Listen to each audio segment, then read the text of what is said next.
자, 뭐의 전투에 있어서 뭐에 맞서는 전투냐 하면 재정 위기에 맞서는 전투에 있어서 누구냐면 미국 정부입니다.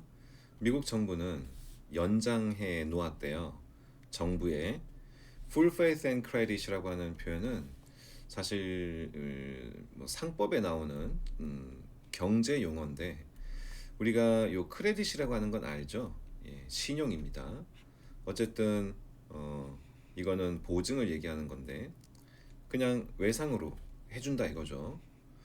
이것을 확장, 연장해 왔다는 거예요. 누구에게 이것을 제공해 줬냐면 점점 증가하는 swath of private sector. swath라고 하는 건 어떤 구역을 얘기하는 겁니다. 사설 부문 구역. 그러니까 공공 부문이 아닌 개인 사설 부문 내그 범위 점점 증가하는 범위에 이러한 정부의 완전 보증을 연장해 왔다라는 것이죠. 처음에는 집 소유자들에게 이러한 완전 보증을, 그 다음에는 은행들에게, 이제는 자동차 회사들에게 정부가 완전 보증을 해주고 재정 지원을 이겨보려고 하는 겁니다. 재정 위기를. 곧 옛날 미국의 대통령 이름이네요. 미국 대통령이 put to work 가동시킬 거래요. 정부의 신용카드를. 이건 비유적인 표현이라고 봐야죠. 정부가 신용카드를 쓴다는 건 결국 미국 정부가 돈을 그냥 막 찍어내는 거죠. 정부가 보증을 쓰고 빌려주면서 말입니다. 이것을 이제 put work 작동하게 만들 겁니다. 근데 이걸 수단이 뭐냐면 massive fiscal boost 뭐와 함께 이것을 작동시키려고 하냐면 대량의 재정 진작. 재정 진작이란 건 이건 또 무슨 말이냐면 이건 수업 시간에 제가 자주 말씀드리는 건데 이 fiscal이라고 하는 단어는 정부가 세금을 걷어들이고 쓰는 재정을 국가의 재정을 얘기하는 거예요. 그래서 재정 진작이라고 하는 건 무슨 말? 재정을 이용한 진작이란 건 무슨 말이냐면 세금 들어온 세금 수입보다 세금 지출을 엄청 쓰겠다는 거예요. 예, 경제를 위해서 말이죠. 그런 재정적인 수단을 이용하는 경기 진작이에요. 그리고 거기다가 지금 뭐를 함께 지금 작동시킬 거래요? 정부의 이거 정부가 신용카드를 쓴다고 비유적인 표현을 썼는데 그러니까 막 믿고 빌려주는 거죠. 돈을 막 찍어내고 부채를 남발한다는 뜻입니다. 신용카드 함부로 쓰시면 안 되는 거 아시죠? 다음 문장입니다. Necessary as these steps are. 자, 요건 뭐 문법 시험 문제에서 참 많이 나오는 거죠. as절에 주어 동사 다음 요소가 접속사 앞으로 이동하는 겁니다. 그러면 이 as가 양보의 의미가 강해진다 그랬는데요. 요 자리에 있던 보호가 as 앞으로 나갔어요. 이러한 조치가 비록 필요한 것임에도 불구하고 양보의 의미라 그랬습니다. 그럼에도 불구하고 they 이러한 조치는 나름의 of their own 복수니까요. 나름의 걱정 하나를 일으켜요. 그게 뭐냐? 콜론으로 소개합니다. 미국이 돈을 갚을 수 있을까 하는 거예요.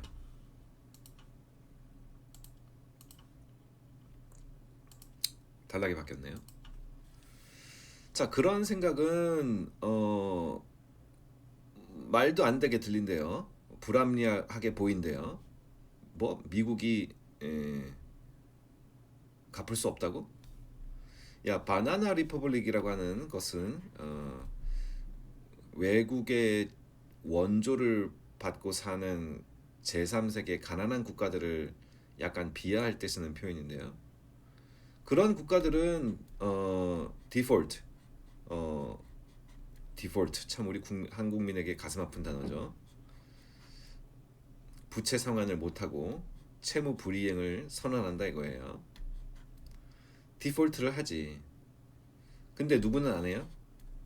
세계에서 제일 크고 부자인 경제, 어느 나라 경제를 얘기하는 걸까요? 미국이죠. 그거는 아니지. 그치? 미국은 필적할 게 없는 최고의 부를 가지고 있고, 또 안정적인 법 전통을 갖고 있고, 또 책임 있는 거시 경제 정책, 그리고 최고 수준의 트리플 A 신용 등급을 가지고 있는 나라잖아요. 근데 미국이 디폴트를 한다? 설마요. 그런 의미의 문장입니다. 미국의 재무부 채권, 다시 말해서 미국 국채죠. 미국 국채는 일반적으로 무위험이라고 불립니다. 미국은 고유한 특권을 가지고 있어요. 돈을 빌릴 때 어떤 통화, 화폐로 돈을 빌릴 수 있냐면 다른 나라들이 가지고 싶어하는, 여기 목적어가 없는 관계대명사절입니다. 외환 보유고, 이런 표현은 우리가 분야편에서 배경지식 공부할 때 다 배웠던 단어 용어들입니다.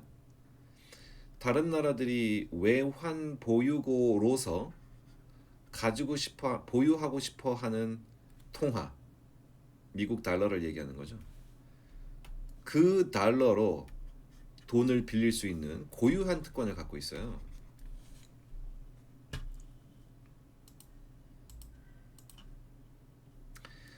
단락이 또 바뀌었네요. 그렇다. 디폴트는 있을 리가 없다.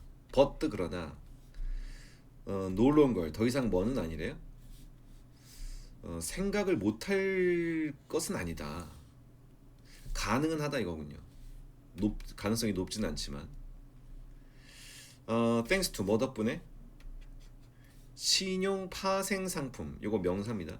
파생 상품의 도래 출현 덕분에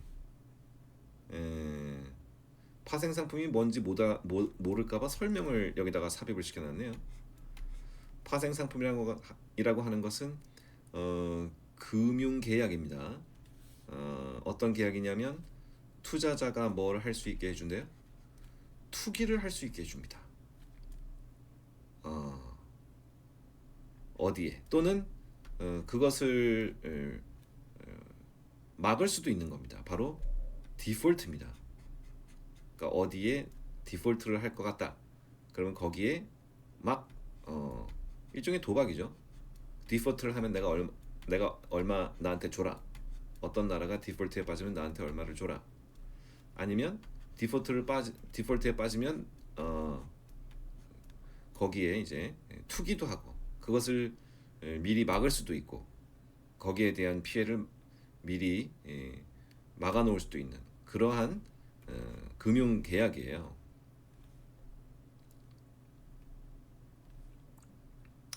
아무튼 이러한 신용 파생 상품들의 출현과 함께 덕분에 우리는 이제 뭐를 관찰할 수 있어요? 가능성이 얼마나 되는지를 세계 시장이 생각하기에 it is likely가 앞에 how likely로 나간 겁니다. 이것도 하나의 deserve 동사의 목적어가 되는 의문사절이죠. 의문사절이 how likely라고 하는 요 비동사 is의 의문 형용사 구로 시작한 거예요. 세계 시장이 생각하기에 대절을, 요거는 또 가주어네요. 대절이 얼마나 가능성이 있다고 세계 시장이 생각하느냐를 우리가 지금 관찰해 볼 수 있다는 겁니다. 이 파생 상품 계약이 어떻게 되어 있는지를 보면 말이죠. 자, 대절이 뭔지 들어볼게요. 세계 시장이 무엇의 가능성을 얼마나 가능하다고 생각하고 있는지를 알 수 있는데요. 바로 뭐의 가능성이래요?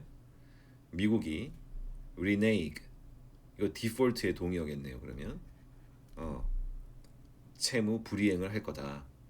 지금 점점 증가하는 미국의 부채에 대해 채무 불이행을 할 거다 라는 것의 가능성이 얼마나 된다고 세계시장이 생각하고 있는지를 이제 관찰할 수 있는데 지난주에 세계 시장들이 못 박았대요.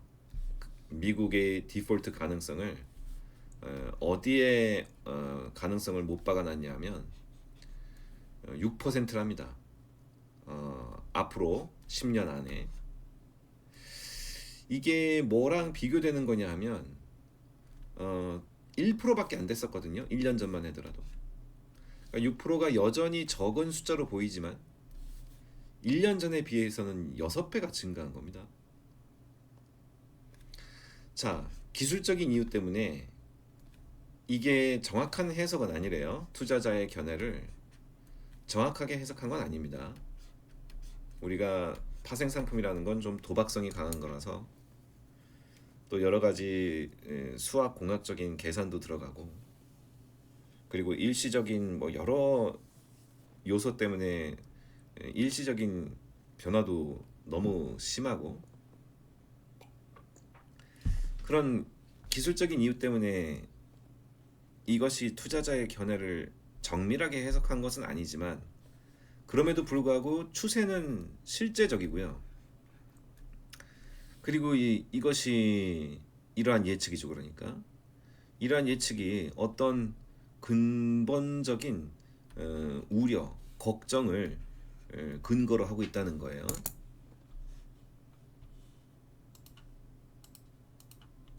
수고했습니다.